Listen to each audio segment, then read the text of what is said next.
The Western Conference, the much harder conference between the West and the East, is led by teams like the Golden State Warriors that broke the single season record for most wins in a season.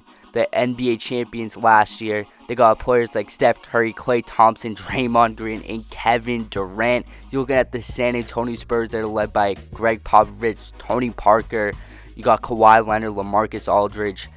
The West is obviously much harder, especially with the upcoming free agency where all players basically went west. You're going to have Paul George now in the West, Paul Millsap in the West, and who knows, Carmelo Anthony could be soon in the West. So the Western Conference is obviously the much harder conference, but the Dallas Mavericks at one point were a super team. They were one of the best teams in the NBA, coming off an NBA championship with Exo, Steve Nash running the point, and then obviously one of the best power forwards to ever do it, the best Dallas Maverick player, Dirk Nowitzki. His ability to hit clutch threes, hit tough shots over defenders, and obviously his fadeaway jumpers that every NBA new player is trying to resemblize. His back to the basket moves, his Dirk fadeaways, and they always go in. One of the best players in NBA history.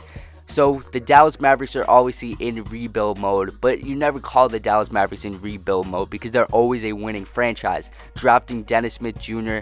with the 11th pick in the NBA draft, he's clearly the face of the franchise. Dirk Nowitzki is obviously going to be a great mentor for him to teach him the ropes and teach him how to run an NBA franchise because he's definitely going to be the guy. And this team's also got Seth Curry, Nerlens Noel. So take a look at the starting lineup. Dennis Smith Jr., Wesley Matthews, Harrison Barnes, Dirk Nowitzki, and Nerlens Noel. We obviously have a lot of figuring out to do, a lot of trades, and a lot of things to do if we want to make this team an NBA championship team, because right now it's not looking too good, especially with Dirk probably in his last year. We're no longer going to have him.